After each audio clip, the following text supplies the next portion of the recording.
Good afternoon, everyone. Respected chairpersons, esteemed nephrologists, and young budding to be esteemed nephrologists. A very good afternoon to you all and Kemcho.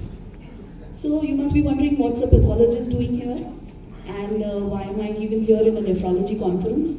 Well, the slide says it all, that I am living, breathing, thinking about quality management systems most of the time.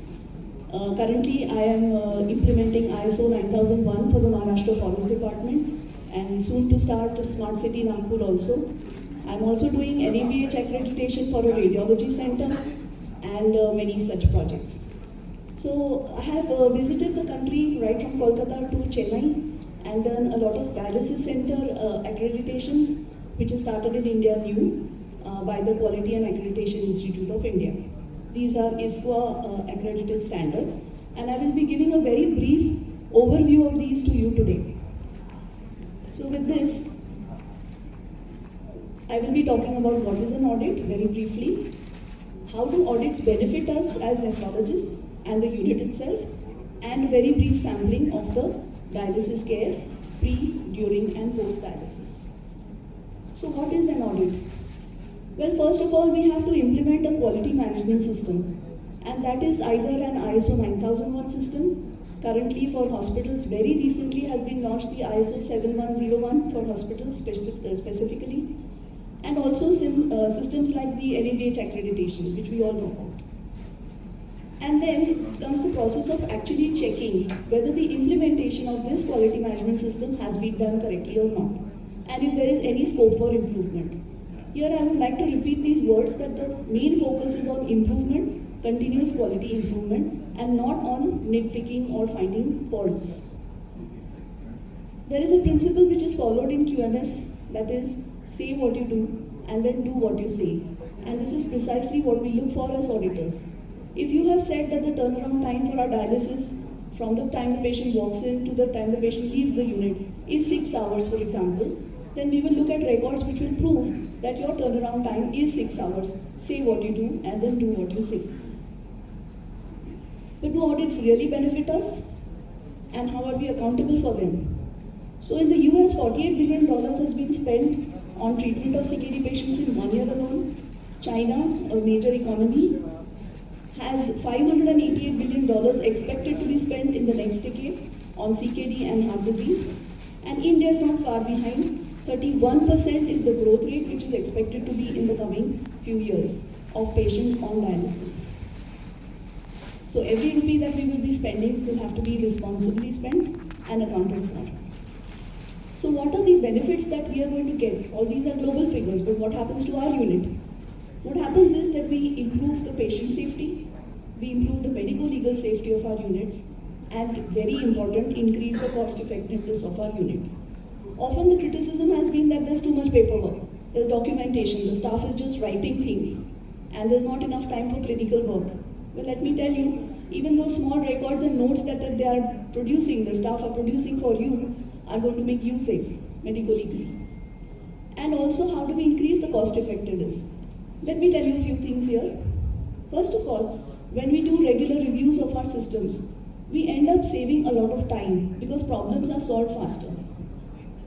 So corrective and preventive actions which are taken timely and in the right manner will save a lot of effort, a lot of wastage in the future.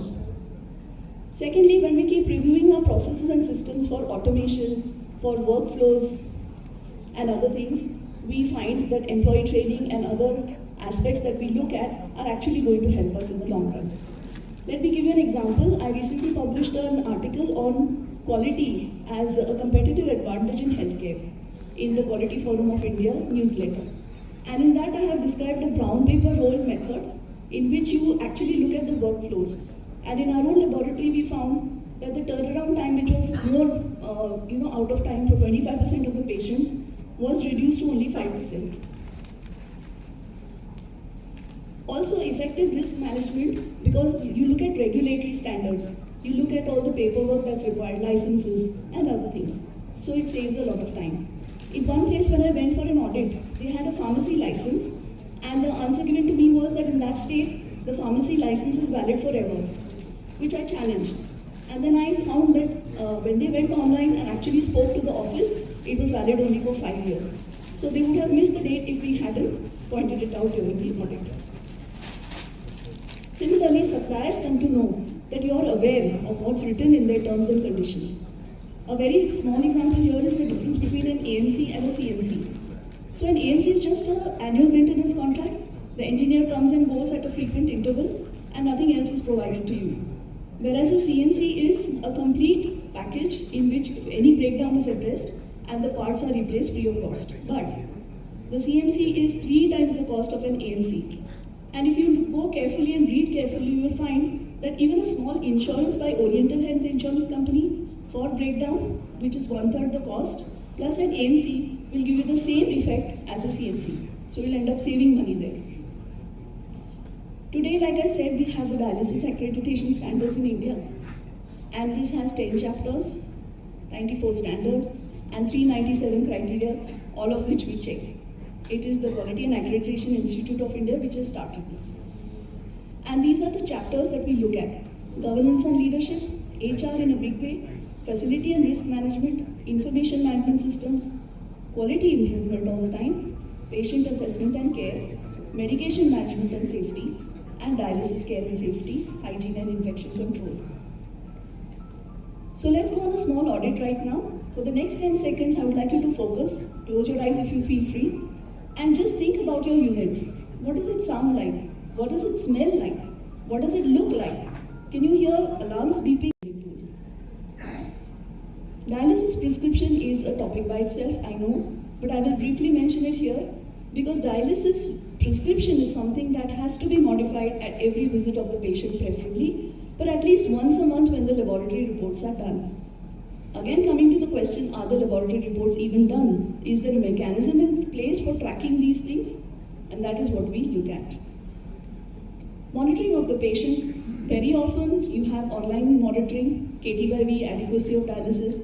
You have blood pressure monitoring. You have monitoring of various parameters like the conductivity and other things. And even the sequential ultrafiltration or any such specific. But how is it being done? Who is monitoring it? What are the alarms that are buzzing? And how do they address the alarms? Medication management is a topic that I like to talk about, but I will very briefly touch it here. Most important is medication reconciliation. So often our patients go to another gastroenterologist, they go to a hematologist because anemia is still not coming up.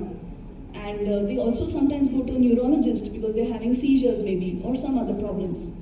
And when they come back, how many times have we actually looked at the prescription written by the other specialist and added those drugs and written out a new prescription for our patient? Do they know that the doses have changed? That maybe heparin has been discontinued because they had an intracranial bleed? Do they know that they don't have to take certain drugs like aspirin at that point of time? Because they have heart disease also maybe. And then have the prescriptions been modified, changed, rectified, explained to the patient, counseled multiple dose medications and so on.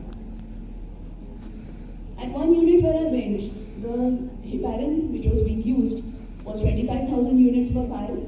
And it was being used for multiple patients. The logic being 5,000 usko diya, 5,000 usko diya, 5,000 usko diya. I'm not sure if this is allowed. In fact, it is not allowed. And there are clear-cut CDC guidelines which say that multiple dose vials have to be for a specific patient, labeled with his name, and give it to the patient if you want, or you can keep it properly with you in custody. Single dose vials are therefore preferred. The tragedy is that often the nephrologist doesn't know what the senior technicians are doing on the floor. And that is where we need to have regular reviews with the team. Post-dialysis care is all about reuse protocols. Whether they are automated or whether they are manual, we look at the entire process. And the disinfectants which are being used. There are different concentrations, like for example, boracic acid is used 2% to clean and 3.5% to store. But do they have those concentrations and do they even know how to make the 2% and the 3.5%? When was it last made? Do they know the contact times? Do they know how long this disinfectant is to be validly used for and when is it to be discarded? Things like that. In manual reprocessing, we have often seen that pressure leak test is not done because it's too cumbersome to do it on the floor. But it can be done on the dialysis machines and one should know the technique at least of how to do a pressure leak test. Similarly, total cell volume or fiber kernel volume, whether they know what is the 80% cutoff values and how they are recording it. And last is the storage conditions, whether there are labeling appropriately. I remember in one audit, we had a patient, in the scheduling we had picked up that there was a Shabnam Sheikh scheduled for dialysis on Tuesday and Saturday, and there was a patient called Shabnam S scheduled for Monday. And when we dug deeper, we found that these were two different patients, they weren't the same patient. And rightly enough, the dialyzer box had stored two labels, two dialyzers with two different labels. So this becomes an NC, which is very critical. And also discarding of the dialyzers. It has been mentioned that dialyzers should be broken before they are discarded. But honestly, if you ask me, if you try doing that, it's very tough. So the best way is to disinfect them properly before discarding them. We look at patient consent. In the accreditation standards, a consent has to be taken at every dialysis session because every dialysis session is a separate procedure. Similar to blood transfusion. Even in blood transfusions, one should take a consent for every transfusion unit that has been given, unless it is given within the next 24 hours. We also look at the dialysis notes, be it two-liner, be it a full page, be it a full summary. We look at the authorized signatory. Very often, nephrologists are challenged for time, we all know that. But it is mandatory that they should sign the papers at least within 24 hours of the notes being written. And similarly, medication prescriptions. Who is doing the prescriptions? Gone are the days when only the pharmacist could read the nephrologist prescriptions. Sorry, that's not allowed anymore. You have to have it in capital letters and you have to be able to read the prescription without line. Similarly for dialysis prescriptions. Patient discharge summary is what we expect is given to the patient either in the form of booklets, many units have that, and it has to detail when the patient is to come next, what are the precautions to be taken once he reaches home, and so on and so forth. And last but not the least, key performance indicators. So there are indicators for adequacy of dialysis like KT/V, like fiber bundle volume, and like frequency of dialysis. How many times is a patient coming for dialysis? Remember, all of these are going to actually save you money. Like I caught the patient Shabnam S and Shabnam J. That means one patient was coming only once a week for dialysis, not by design, but by default, or rather by fault of the technician's scheduling process. So we actually saved money there. Clinical indicators like hemoglobin levels. If they are low, you can step up the doses of EPO, maybe ESAs, or you can even ask the patient to be investigated further by a hematologist if you've already given the right doses. Potassium, readmission. Yes, I'm almost done. Infection control indicators, managerial indicators. And last, this is a graph which has been drawn in 1854 of an audit. This is done by Florence Nightingale. The lady with the lamp, as we know her, but she's not just a lady with a lamp. And this shows the number. The blue wedges indicate the number of soldiers who died in the Crimean War because of infections. At the break-off, she has actually implemented hand hygiene, and later on the number of infections has reduced. This is a beautiful example of an audit conducted, indicator identified, intervention done, post-intervention analysis done, and showing you the results of what an audit can do wonders for you. Thank you. With this, I end my talk.